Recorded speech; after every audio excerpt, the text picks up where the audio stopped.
ang mga kwento ng pag-ibig, kwento ng buhay, at kwento ng pag-asa dito sa Barangay Love Stories. Love Stories.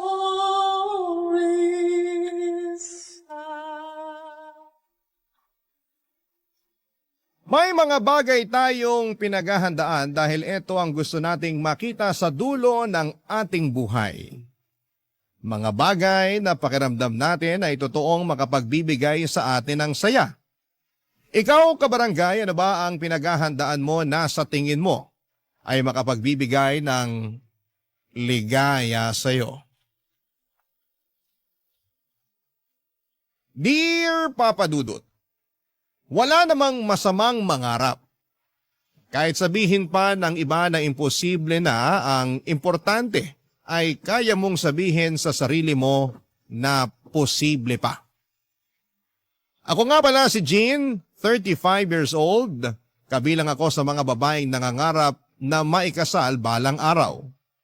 Kahit sabihin pa na lumagpas na ako sa kalendaryo, ay hindi ko pa rin sinusukuan ng pangarap kong makapaglakad patungo sa altar, kung saan ako hihintayin ng lalaking nakatakda para sa akin. Na-imagine ko na nga ang bawat eksena, Papa Dudut. Gusto kong maikasal sa pinakaluma pero pinaka-aesthetic na simbahan sa Pilipinas. Dagdag points kung malapit ito sa dagat para doon na rin ang reception area. Gusto kong maimbitahan ang mga taong naniniwala na makakamit ko ang forever ko. At higit sa lahat ay planado na rin kung ano ang wedding gown na isusuot ko. Meron akong boyfriend na kaedad ko rin, si Ricky, at naireto lamang siya sa akin noong time na sobrang broken ako sa naka-live-in partner ko. Si Ricky ang sumalo sa akin at nagmahal sa akin, Papa Dudut. Kaya nasabi ko sa sarili ko na siya na talaga ang lalaking para sa akin. Boto rin sa kanya ang 60-year-old na nanay ko at best friend / dati kong kaklase na si Leia. Sabi nga nila, anumang oras na ayain ako ni Ricky na magpakasal ay buong-buo ang blessing na ibibigay nila sa akin. Kaya naman, plinansya ko na lahat ng plano para sa pangarap kong kasal. Hindi pa man din ako inaaya ni Ricky pero malakas ang pakiramdam kong malapit-lapit na ang pagluhod niya sa akin. Para lagyan ako ng singsing sa aking daliri, Papa Dudut.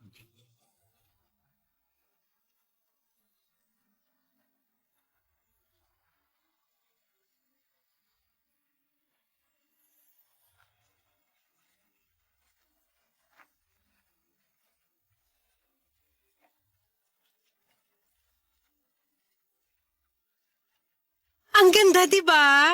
Nung model o nung wedding gown? Yung gown, ano ka ba? Linawin mo, pareho naman kasing maganda.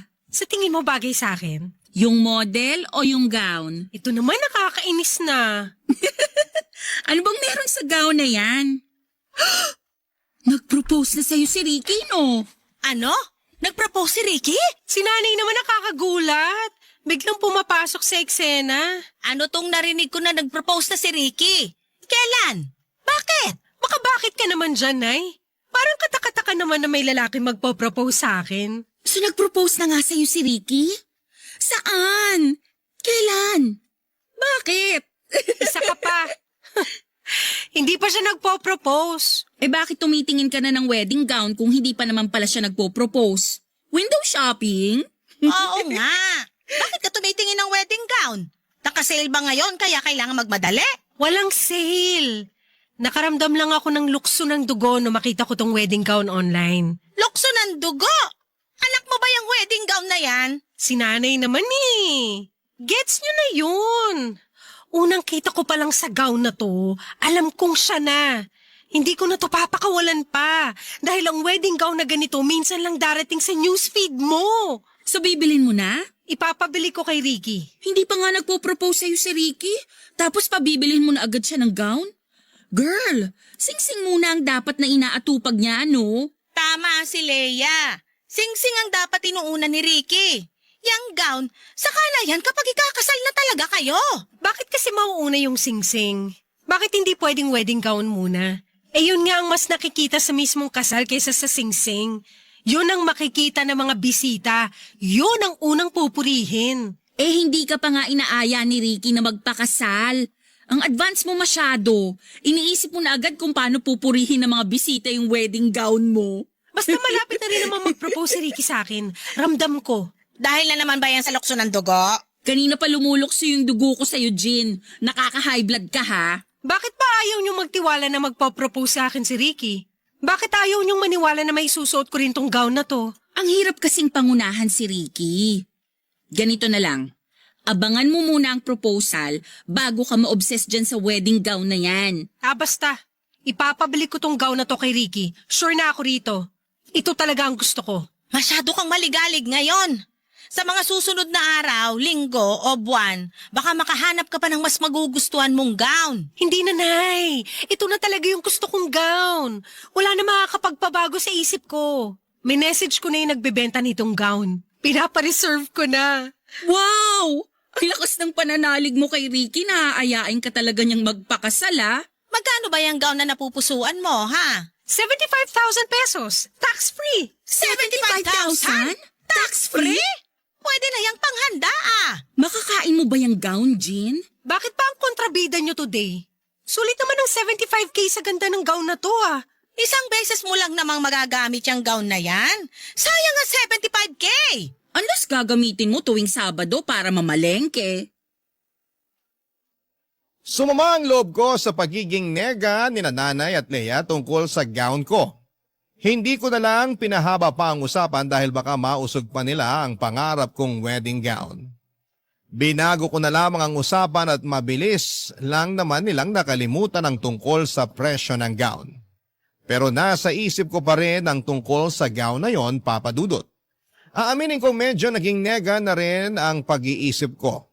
Lalo na tungkol sa pagpo-propose ni Ricky sa akin. Paano nga ba kung hindi mag-propose si Ricky? Noong gabing yun ay panayang bantay ko online para sa wedding gown na yon. Natatakot ako na baka may mag-mine o kahit nga yung magtanong lang ng presyo ng gown ay kinakabahan ako. Baka maunahan ako. Nape-pressure tuloy ako kung paano at kailan magpo-propose si Ricky para ma-reserve ko na yung gown. Kaya naman gumawa na ako ng paraan para mapabilis ang proseso ng lahat, Papa Dudut.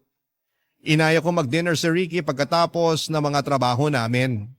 Walang hiya-hiya na sinabi ko sa kanya na may gusto akong wedding gown. Doon pa lang ay nakita ko na pinagpawisan na siya.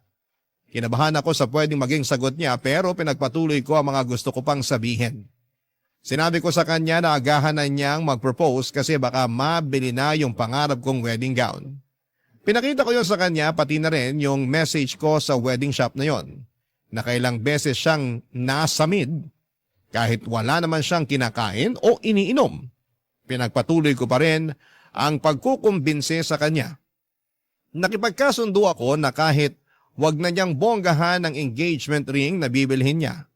Okay na nga ako kahit stainless steel lang basta ilaan na lang niya ang pera para sa wedding gown. Hindi ko tinanggal ang pagkakangiti ko kay Ricky. Pero kabaliktaran naman yon sa kanya. Hindi siya makatingin sa akin ni makangiti ay hindi rin niya magawa. At nang gabing yon ay hinawakan niya ang kamay ko para makipag-break sa akin, Papa Dudut.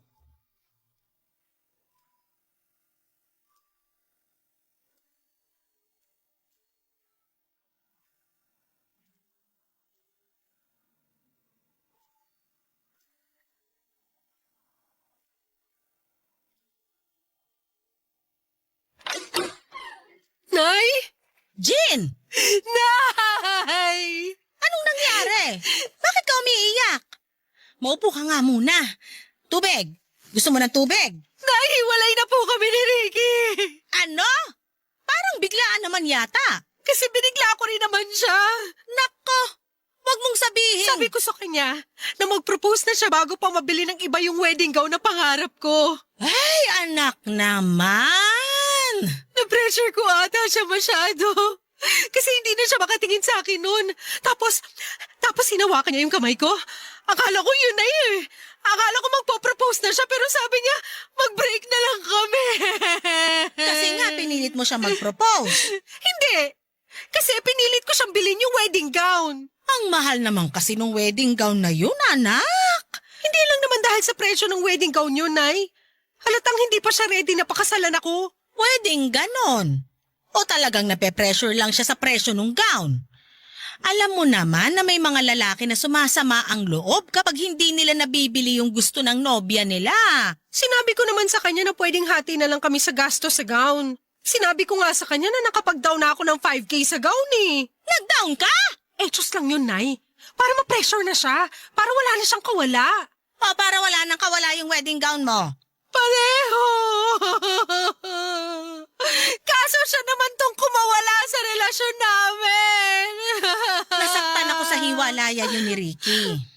Alam mo namang napamahal at nasanay na rin ako sa kanya. Pero sana, anak, alam mo rin yung mali mo. Dapat ba humanap na lang ako ng mas murang gown? Dapat hindi mo siya pinressure. Walang napapala ang mga taong nagmamadali. Madalas, natitisod sila at nasusugatan. O, tingnan mo nangyari sa'yo ngayon. Okay na rin ako, Nay. At least nalaman ko na habang maaga pa. Hindi naman talaga siya ready para sa akin. Nabigla lang yon. Bigyan mo lang ng ilang araw. Baka makipag-ayos na rin siya at malay mo, baka maisip niya mag-propose na rin sa'yo. Malay mo lang yon, ha? Ayaw kitang umasa. Hindi na po yan mangyayari, Nay. Klaro niyang sinabi sa akin na hindi pa siya handang magpakasal. May mga tao naman kasi talaga na hindi agad-agad magiging ready magpakasal. At sinabi rin niya na hindi ako ang babaeng handa niyang pakasalan. Teka, ibang usapan na yan. Ilang beses kong pinaulit sa kanya yung mga salita niya. Baka kako namamali lang ako ng interpretasyon, pero hindi. Parehas kami nang naiisip. Hindi niya ako gustong pakasalan. Ako lang kasi yung available sa ngayon. Malas ko kasi ginawa lang niya akong option. I'm sorry, anak. Akala ko naman totoo na yung pagmamahal niya sa'yo. Akala ko rin, Nay eh. Akala ko rin. Nay, may 5K ka ba dyan? Para saan? Ipi-PM ko na yung siya para makapag-down na ako sa wedding gown ko. Kahit wala si Ricky, bibilin ko pa rin yung pangarap kong gown. Anak, masyadong mataas ang emosyon mo ngayon. Palipasin mo muna. Nadadala ka lang ng lungkot mo. Pingin na ng 5K, Nay. Please. Saka na kita bibigyan kapag may lalaki nang nag-propose sa'yo. Nasaktan ako sa huling sinabi ni Nanay Papa Dudut. Alam kong napikon na rin siya dahil sa mga iniisip ko. Bakit nga naman ako bibili ng wedding gown kakagaling ko lamang sa hiwalayan. Hindi ba dapat ang una kong inaatupag ay magpaganda, magpagupit at mag-reband. Bumili ng mga sexy na damit at kumain ng matatamis na tsokolate. Yun naman ang proseso sa hiwalayan, hindi ba? Pero bakit gusto kong dumiretso agad sa wedding gown? Tama nga siguro si Nanay, baka masyado ko lang pinapairal ang emosyon ko. Nagpa-deliver na lamang kami ng chicken wings at ice cream. Sabay naming nilantakan yon habang binabash si Ricky. Kahit papaano ay gumaan naman ang loob ko sa mga kapintasan na napansin namin sa kanya, Papa Dudut. Pero hindi ko pa rin matanggal sa puso ko ang pagmamahal ko para sa kanya. Halos 3 taon din kaming magkarelasyon. Akala ko ay siya na. Payapa ang loob ko sa kanya. Marami kaming pinagkakasundo ang dalawa. Bibihira kaming mag-away. Mature kaming pareho at hindi ako tinutoyo mula noong siya ang nakarelasyon ko. Kaya ganoon ako kakampante na okay kaming dalawa, Papa Dudut. Hindi kasi kami naging toxic sa isa't isa. Pero nagkabukingan sa totoong intensyon niya sa akin nang mapadaanan ko ang topic tungkol sa pagpapakasal. Doon pala lalabas ang katotohanan. Hindi naman niya ako ganong kamahal para idala sa altar. Ang sakit noon na mapakinggan sa isang lalaki. Lalo na sa isang katulad kong lagpas na sa kalendaryo ang edad. Gusto ko na rin namang may kasal pero bakit parang pinagkakait pa yon lalo sa akin? Hindi na muling nagparamdam pa sa akin si Ricky, blinak na rin niya ako at ang mga mutual friends namin sa Facebook. Para siguro'y wala na kaming maging koneksyon sa isa't isa. Nasaktan ako roon dahil parang tinapon niya lamang ang ilang taon naming pinagsamahan. Pero ano pang magagawa ko kung hindi naman kami parehas ng nararamdaman ng mga panahong yon? Papa Dudut. Barangay Love Stories. Barangay Love Stories. Papa Dudut, sa pagdaan ng mga araw matapos ang hiwalayan namin ni Ricky, wala akong ibang ginawa kundi ang sisihin ang sarili ko sa mga desisyon ko sa buhay. Lalo na sa mga lalaking pinili kong mahalin. Tulad ng iba na kagagaling lamang sa hiwalayan ay hinayaan ko lamang ang sarili kong malugmok sa lungkot at sakit. Hindi ako lumalabas ng bahay at madalas lamang akong nakakulong sa kwarto kapag wala akong trabaho. Panayang nood ko ng mga malulungkot na pelikula lalo na yung mga tungkol sa hiwalayan. Sa ganung paraan ay matatanggal ko sa puso ko ang mga nakabarang sakit. Inuubos ko na talaga lahat ng sakit na nafe-feel ko sa puso ko.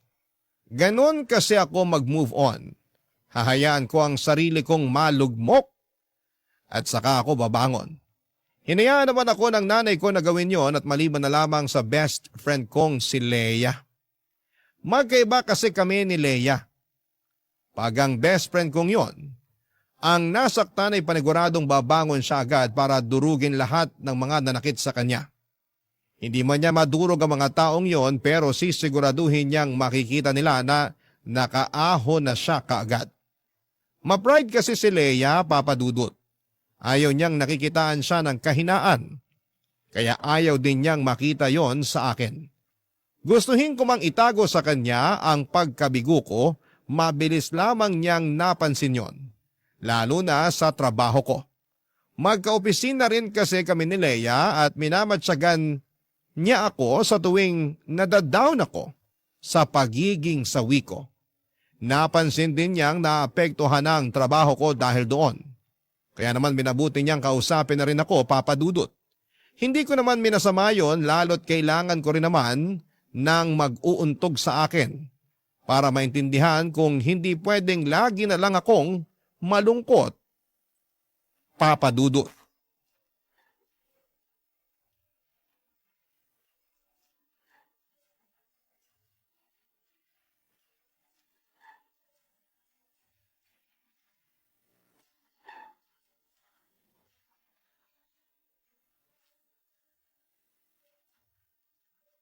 Uy, bakla ka. Bakit? Ikaw ba kailan titigil sa sad girl era mo, ha? Soon. Dapat soon na talaga. Naapektuhan na yung trabaho mo. Hindi pwedeng ganun. Babawi na lang ako soon. Kailan yung soon na yan? Kapag pinasahan ka na ng boss natin ng memo, naligwa ka na rito. Hindi mangyayari yan. Isa kaya ako sa top performing employees for 10 years. Uy, bakla ka. Baka nakakalimutan mo. Madaling makalimutan ang 10 achievements mo sa isang pagkakamali mo lang. Kaya umayos ka dyan. Ano bang magagawa ko sa hindi nga ako makapag-function ng maayos? Masakit nga eh. Masakit. Hindi rason yan. Kahit masakit, umayos ka. Hindi hihinto ang mundo dahil lang nasaktan ka. Mag-adjust ka, no? Aba, ilang adjustments pa ba ang gagawin ko sa mundong to? Ako na lang lagi nag-a-adjust eh. Sa akin na lang lagi binabagsak yung sakit. Marami pa namang ibang tao, bakit parang ako lang ang available na sumalo? Lahat tayo may kanya-kanyang pinagdadaanan, Jean. Hindi lang ikaw. Magaling lang magdala yung iba. Eh di sorry na kung hindi ako magaling magdala ng pinagdadaanan ko. Ay, alam kong hindi madali ang pinagdadaanan mo. Minahal mo eh. Kaya lang... Para akong tangang umasa. Nasayang lang ang lahat ng pinost ko sa Facebook tuwing monthsary at anniversary namin. Mauuwi rin pala ako sa pagde-delete at pag-only me. Sabi naman kasi sa'yo na low-key lang dapat kayo sa Facebook eh. Hindi ko naman sinasabi na pakasalan na niya ako agad. Pero pressure mo siya na bilhin yung wedding gown mo. Kasalanan ko ba kung dahil doon ay na-pressure siya? Pinatunayan niya lang sa akin na hindi niya ako gustong pakasalan. At mabuti nang nalaman mo agad. Ngayon, makaka-move forward ka na. Mas malawak na ngayon ang space sa buhay mo para makapasok yung tamang lalaki para sa'yo. Alam mo, kahit matino yung advice mo, hindi ko pa rin yan iintindihin. Broken ako eh. Ang iintindihin ko lang yung galit ko kay Ricky. Sinayang niya ang ilang taon ko. Sana hindi na lang niya ako niligawan at nilandi. Paano kung nakasalubong ko na pala yung the one para sa akin? Kaya lang taken na ako, kaya hindi ko siya napansin. Kahit habang buhay mo pa siyang sisihin, wala ring mangyayari. Wala na tayong ibang dapat gawin kundi umusad. Alam ko na. Ang alin? Pautangin mo ako ng 5K. 5K? Uy, hindi porket broken ka, uutang ka na ha? Dali na. Gusto mo ako makamove on agad, di ba? Pang travel mo? Down payment ko sa pangarap kong wedding gown. At paano makakatulong sa iyo ang gown na yon para makamove on ka? Hindi ba mas lalo ka lang mahihirapan? Kasi may paalala sa iyo na single ka, pero bumili ka na ng wedding gown? Paraan ko to ng pagmamanifest. Kapag nakita ng langit na pursigido ako maikasal, mapipilitan tong ibigay na sa akin si the one. Gets mo? At wedding gown ang solusyon sa manifestation na yan? Mahihiya na ang langit na tanggihan ako kapag nakabili na ako ng gown. Okay, ganado na ako mag-work. Asan na yung mga email na kailangan kong basahin?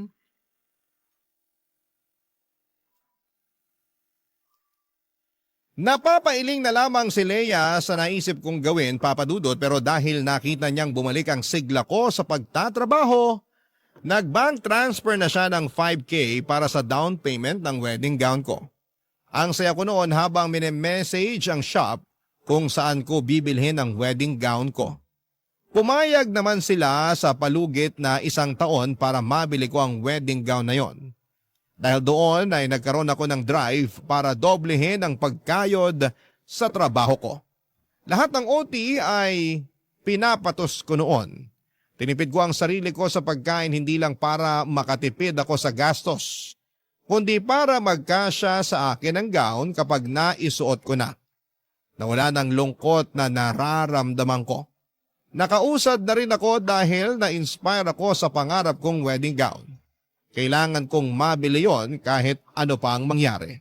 Seryoso ako, alam kong kapag nabili ko na yon ay darating na si the one. Pinayuhan ako ni Leia na ipagpalibang ko na lamang ang plano ko. Dahil baka may makita pa raw akong mas magugustuhan kong gown at kapag nangyari yon ay baka kasama ko na rin ang the one ko. Baka nga raw yung the one ko pa ang bumili ng wedding gown ko para sa akin pero kinontra ko yon. Sinabi ko sa kanya na kaya ko namang bilhin ang gown na pangarap ko. Paghihirapan ko yon at hindi ko iaasa sa kahit na sinong lalaki dahil ako naman ang magsusuot noon. Ako naman ang may pangarap doon. Hindi na ako sinagot pa ni Leia at hinayaan na lamang ako basta lang daw maging okay ako at masaya. Tatanggapin na lang niya ang kabaliwan ko. Bukod kay Leia, pati si nanay ay hindi rin ganon kaprobado sa plano ko. Lalo't noong nagsimula na akong magdoble kayod ay nag-alala na siya para sa kalagayan ko. Lagi na lang kasi akong puyat, pagod at nangangayayat, Papa Dudut.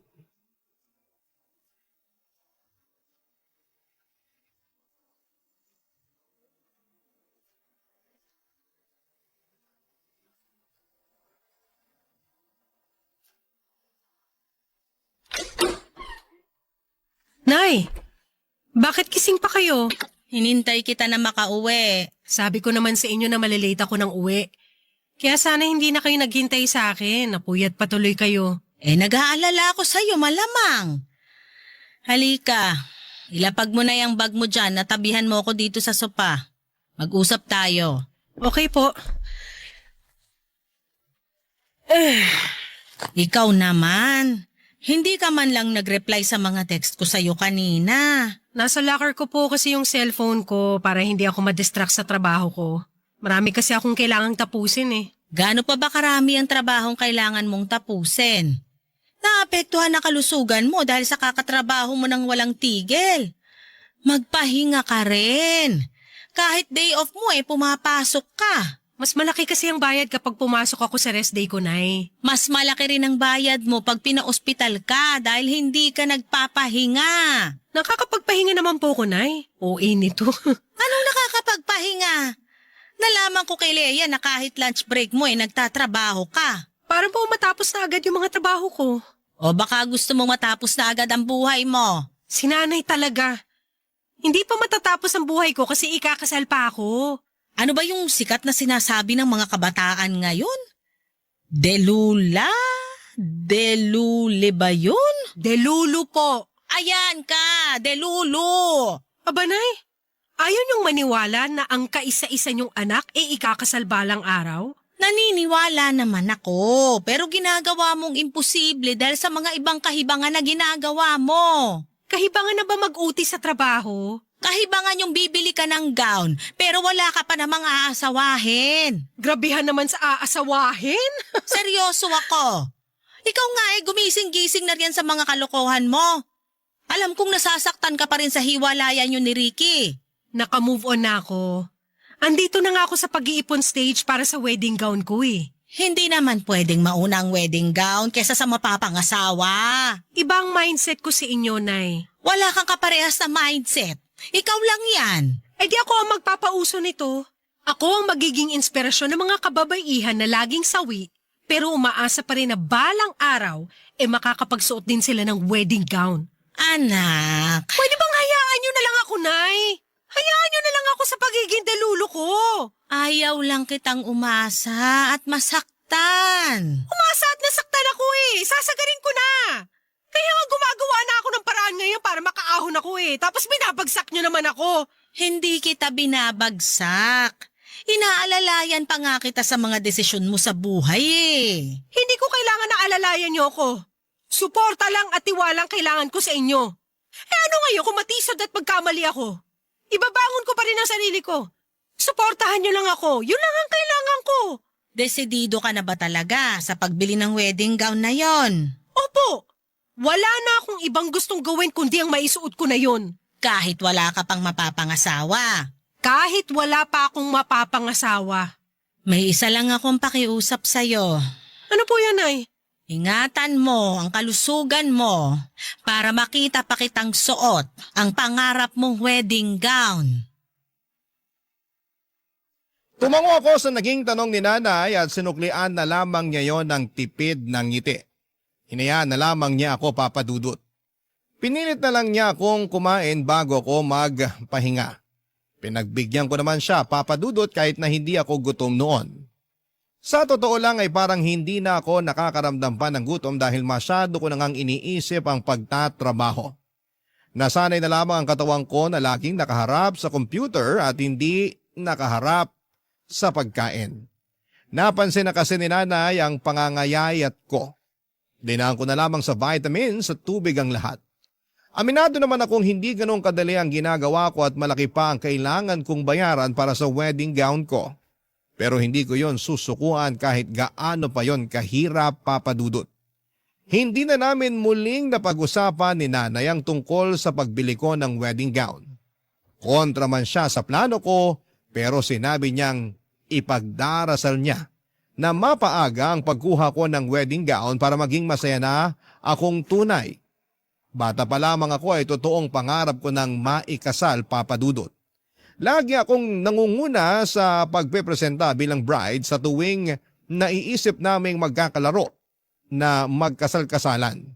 Kahit nga hindi ko gusto yung napili nilang groom, para sa akin ay wala akong pakialam. Maglalagay pa ako ng puting punda ng unan sa ulo ko para kunwari ay belo ko yon. Isusuot ko rin ang bestida ko na pangsimba at itatakas ang sandals na may takong ni mama. Pipitas ako ng maraming pulang gumamela para maging bouquet ko. Ipapasalo ko naman yon sa mga kalaro ko. Pero bago pa man din nila masalo, papadudod ay nagkakawatak-watak na ang mga gumamela. Tinakot pa ako ng dating kalaro ko na malas daw kapag nagkawatak-watak ang ihahagis na bouquet. Ibig sabihin daw noon ay hindi pwedeng ikasal ang babae. Yun ba ang dahilan? kung bakit lagpas 30 na ako ay hindi pa ako nakakalakad sa altar. Papa Dudut. Barangay Love Stories. Barangay Love Stories. At dahil nga sa may 1 taon ako para makabayad na sa pinareserve kong gown, kaya kinailangan kong sumideline.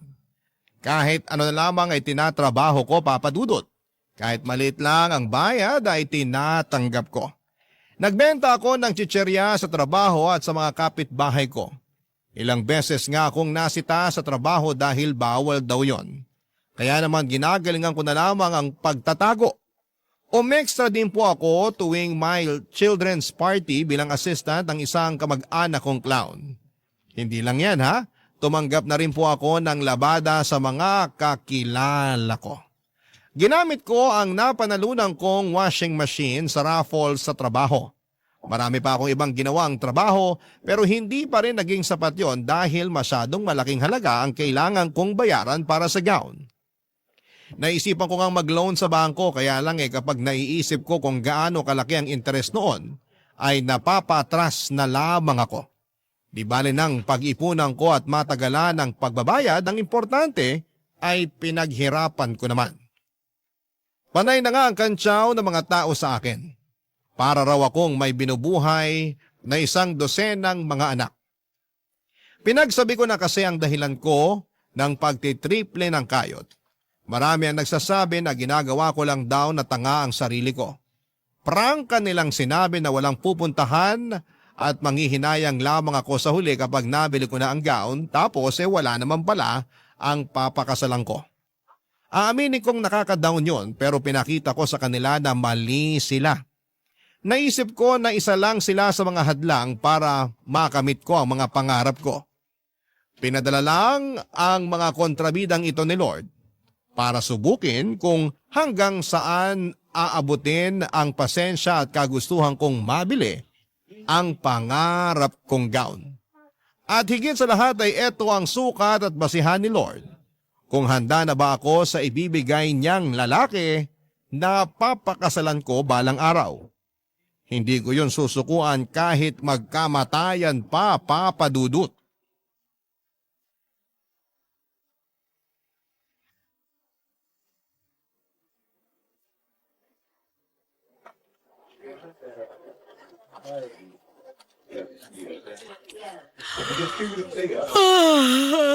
O ano, inaantok ka na.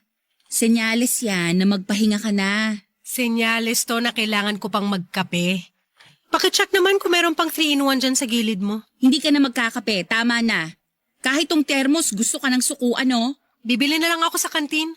May papasabay ka ba? 50 pesos lang ang pasabay fee. Wow ha? Pati ako pinagkakakitaan mo na rin? Kailangan ko ng pere. Hindi mo naman sana kakailanganin ng pera kung hindi ka mapilit dyan sa gusto mo. Pwede namang ipagpaliban muna ang pagbili ng wedding gown. Akala ko ba na pag-usapan na natin to? Di ba okay na sa'yo na bilhin ko yung wedding gown na yun? Kasi akala ko madadalian ka lang sa pagkuha ng pera para mabili yon. Pero sa nakikita ko ngayon, parang mali ako. Para ka ng zombie na hindi sabik sa utak, kundi sabik sa kwarta. Lahat naman tayo sabik sa pera. Ikaw, hindi ba pangarap mo magkaroon ng sarili mong DSLR? Di ba nga pinag-iipunan mo rin yon para magamit mo na sa bakasyon mo next year? Sa akin naman kasi, siguradong magbabakasyon ako. Eh ikaw? Ang mapanakit mo naman doon. Ako, naniniwala na matutuloy ang bakasyon mo at makukuha mo pa ang DSLR mo. Pero sa akin, ayaw mong maniwala na mabibili ko ang wedding gown ko? Pwede mong mabili ang wedding gown mo, pero hindi ka naniniwala na merong magpapakasal sa akin kapag nabili ko ng wedding gown ko. gusto kong maniwala. Pero Kung gusto mo talaga maniwala, tanggalin mo yung pero. kaya mo pa ba? Oo naman. Ngayon ka pa ba magdududa? Nagkakasakit ka na dala ng pagod at puyat. Pag ang katawan mong bumigay, sa ospital lang mapupunta yung ipon mo. Grabe ka namang manakot. Hindi ako nananakot ha. Pero yan lang ang pwede mong kabagsakan kapag hindi ka matuto na magpahinga at maghinay-hinay. Nagpapahinga naman ako. 3 oras na tulog? Ano ka pinaglihi sa motel? Nagsumbong na naman ba sa'yo si nanay? Nag-aalala lang sa'yo ang nanay mo. Hindi na niya alam ang gagawin niya kaya nagsabi na sa akin. Ang tigas din kasi ng ulo mo. Hindi matigas ang ulo ko. Pursigido lang talaga ako sa pangarap ko. Pangarap mo na pwede namang isang tabi muna.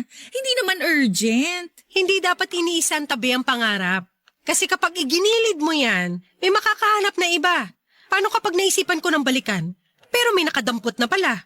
Paano ko? Paano ka? Baka para ka sa ibang pangarap. Kasi kung para sa'yo yon, gagawa ng paraan ng Diyos na ireserba yun sa'yo. Pero hindi ganun ang kalakaran sa wedding shop na gumawa sa wedding gown ko.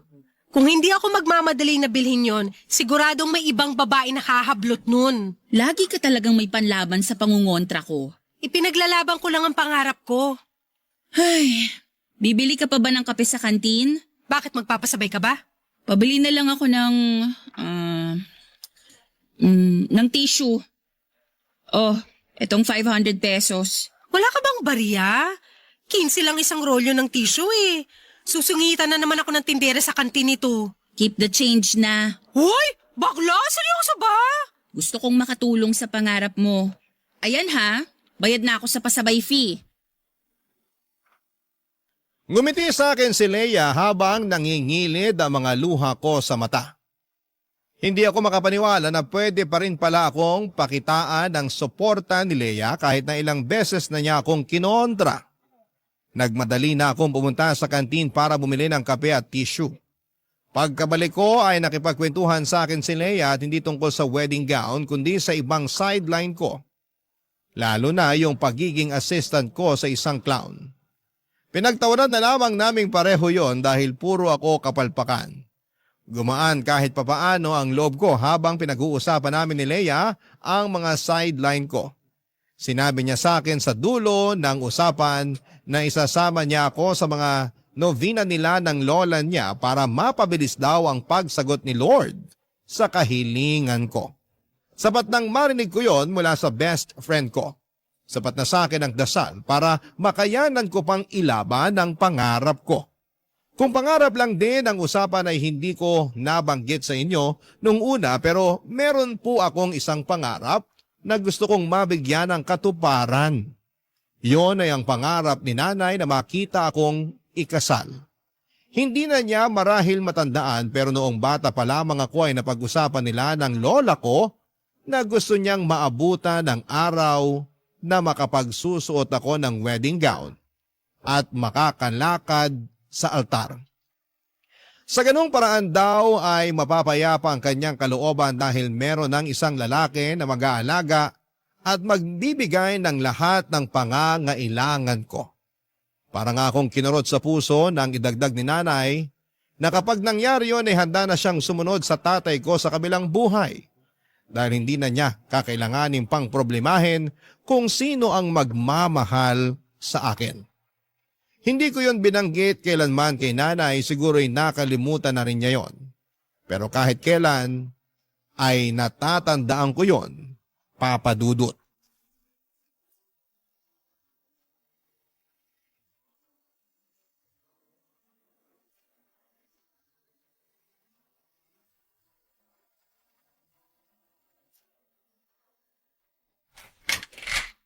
Anak, pwede bang pumasok sa kwarto mo? Sige lang, Nay. Kanina pa nagsisimula ang balita sa TV. Ayaw mo ba akong samahang manood? Pass muna ngayong gabi. Hindi pa ako tapos mag-budget eh. Gabi-gabi ka na lang nagbabudget ah. Ilang gabi ka nang hindi updated sa mga showbiz happening. Ipahinga mo muna ang utak mo sa pera. Halika muna ron sa sala. Sunod na lang ako. Yan din ang sabi mo nung isang gabi. Pero natapos na yung balita, hindi ka pa rin sumunod. Importante kasi to, Nay. Medyo nalihis ng konti yung ipon ko eh. Kailangan ko idiretso ulit. Akala ko ba nasusunod mo ng maayos yung budget mo? Nalihis nga po kasi nung nagkasakit ako. Napabili tuloy ako ng maraming tissue, salabat, mga gamot para sa ubod sipon. Tapos niresetahan pa ako ng doktor ko ng vitamins para sa dugo. Yan naman kasi ang sinasabi ko sa'yo, di ba? Hindi ka kasi marunong magpahinga. Imbis na hindi nalihis ang ipon mo, ayan tuloy, napunta lang sa gamot. Pasalamat pa rin po ako na hindi ako na ospital. Gamot lang sapat na. Natawa ka pa! Kapag Kapag hindi ka pa tumigil sa kakangarag sa katawan mo, sigurado akong dextrose na makakaharap mo. Huwag mo namang ipagdasal na, ikaw talaga. Ay, paano na yan? Kaya ko itong ayusin, Nay. Kalma ka lang dyan. Magkano lang naman yung nabawas? Tsaka sa linggo, may e-extrahan ulit ako na children's party. Doon na lang ako babawi. Pero sa linggo na rin ang birthday ng tatay mo. Baka lang nakakalimutan mo. Ay, oo nga! Ay nako, nakalimutan mo nga. Kung nasaan man ang tatay mo ngayon, nagtatampo na siya sa'yo. Ganito na lang, Nay. Ikakain ko na lang siya ng cake sa birthday party. Doon ko na lang isa-celebrate. Sumama ka na lang din kaya. At least makakatipid tayo kapag nakigamit tayo ng birthday party ng iba. Hey, kung ano-ano naiisip mo. Maiintindihan naman ni tatay kung hindi tayo makakapag-celebrate ng birthday niya sa linggo. Isang birthday lang naman yun. Yearly naman nakakapag-celebrate tayo. Maliban ngayong taon. Maiintindihan ako ni tatay. Alam niya na may pangarap ako na gustong matupad. Alam niya kung bakit ko kailangan gawin to. Ay, alam mo ba, nung magnobyo at nobya pa lang kami ng tatay mo, pinangako niya sa akin na bibilan niya ako ng napakagandang singsing. Yung singsing daw na pang prinsesa. Hindi ko po alam yung kwento na yan Ewan ko ba, dahil sa tagal na rin siguro kaya nakalimutan ko na. Naalala ko lang bigla dahil sa pagiging porsigido mo na mabili yung pangarap mong wedding gown. Naalala ko sa iyo ang tatay mo. Parehas talaga kayo. Tapos na anong sunod na nangyari sa kwento ni tatay tungkol sa singsing? Mula nung nakita niya yung singsing na narimata sa sanlaan, kung ano-anong trabaho na ang pinasok niya. May kamahalang kasi yung singsing. Antigo ata. Nagbebenta siya ng taho sa umaga bago pumasok sa trabaho niya ng 10:00. Nagbebenta rin siya ng yosi at candy sa trabaho niya. At sa gabi, nagbebenta siya ng balot at yosi. Tuwing day off niya, sinasamahan ko siyang magbantay ng mga itik ng tsuhin niya. Ilang buwan niyang ginawa yon. At nabili niya yung singsing? Hindi. Sayang naman po ang effort ni tatay. May nakabili na kasi nung singsing. Naunahan siya. Yan ang sinasabi ko Kaya kailangan magmadali. Kapag gusto, gumawa agad ng paraan. Gumawa naman ng paraan ng tatay mo. Kaya lang, baka hindi para sa akin yung singsing na yon. Pero pangarap ni tatay na mabili yun para sa'yo. Oo, pero alam mo ba, makalipas ang ilang buwan, nakakita kami ng singsing na pareho naming nagustuhan. Hindi pang prinsesa tulad ng una niyang plano. Pero nagustuhan ko yon at bumagay sa mga payat na daliri ko. At binili na po ni tatay yon. Nabili pa niya sa mas murang halaga. Ay, at doon na rin niya ako inayang magpakasal. Gamit ang singsing na yon. Gamit ang pagkakataong yon. Aww, ang sweet ni tatay. Sana all. Minsan talaga, hindi bibigay ng Diyos ang plano natin dahil meron siyang hinandang mas magandang plano para sa atin. Parang alam ko na kung saan papunta tong usapan. Na ayaw ni Lord yung plano ko na bilhin yung wedding gown, tama ba? Hindi ko alam ang plano ng Diyos. Siya lang ang nakakaalam nun. Ang alam ko lang ay ang plano mo. At susuportahan pa rin kita sa plano na yan. Bahala na kung saan ka makarating pagkatapos niyan. Salamat, Nay. Kaya, binibigay ko na sa iyo ang singsing na binili ng tatay mo para sa akin. Ang engagement ring ko. Ibenta mo to, anak. Makakadagdag din ito sa ipang bibili mo sa pangarap mong wedding gown. Kunin mo na. Pero, Nay, bigay sa'yo ni tatay to. Pangarap niya to noon. Natupad naman na ang pangarap naming pareho ng tatay mo. Ang ikasal gamit ang singsing na yan. Ayos na ako ron. Sigurado rin akong ayos na ang tatay mo sa naging kwento namin noon. Kaya ipapasa ko na sa iyo ang singsing na to para magamit mo naman sa pangarap mo. Inabot sa akin ni nanay ang engagement ring niya na binili ni tatay. Pilit ko yung binabalik sa kanya pero nagpumilit si nanay na ibenta ko o isangla para may pandagdag ko na pangbili para sa wedding gown ko. Pagkatapos noon ay lumabas na siya ng kwarto para manood ng balita. Sinabi ko sa kanya na susunod ako pero hindi ko ginawa yon. Nahulog na kasi ako at nakulong sa pag-iisip habang nasa palad ko ang singsing ni nanay. Napadalawang isip na ako kung tama pa ba na ituloy ko ang pagbili ng pangarap kong wedding gown. Gusto ko yun at nakapag-down na ako ng 5,000 para doon.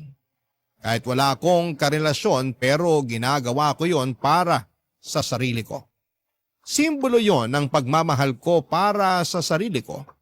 Simbolo yon na hindi ko kailangan ng isang lalaki para mabigyan ako ng mga pangarap kong bagay. Simbolo rin yon ng pangarap ko. Pangarap na maikasal balang araw. Kaya lang naisipan ko rin ang kwento ni nanay at tatay. Umikot yon buong magdamag sa isipan ko. Paano nga kaya kung merong mas magandang plano si Lord para sa akin? Tulad ng ginawa niya para sa mga magulang ko. Paano kung talagang gustong sirain ni Lord ang naplano ko dahil alam niyang merong mas makakabuting plano na hinanda na niya para sa akin? Hindi ba para sa akin ang wedding gown na yon? Meron pa ba akong ibang wedding gown na mabibili? O baka ang mapapangasawa ko na ang bibili noon para sa akin?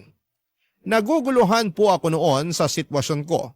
Gusto kong humingi ng tulong sa inyo bago ako magpasya. Ano po ba sa tingin ninyo ang dapat ko na gawin? Umaasa akong makakatulong ang lahat ng tagapakinig ng nangungunang programa ng Barangay LS na Barangay Love Stories sa problema ko. Bibilhin ko ba ang pangarap at gusto kong wedding gown? O ipagpapalibang ko yon at abangan na lang ang susunod na mangyayari sa mga susunod na araw. Maraming salamat po sa inyong lahat. Ako po ang inyong kapuso at kabarangay forever, Gene. Barangay Love Stories. Barangay Love Stories. Nalilito pa rin sa live ang ating kabarangay. Ano kaya ang maipapayo mo sa kanya? Ibahagi mo yan sa ating comment section para mabasa rin niya. Nagustuhan ng iyong napakinggan? Ituloy yan via live stream sa www.gmanetwork.com/radio. Barangay LS in Mega Manila 97.1. Forever.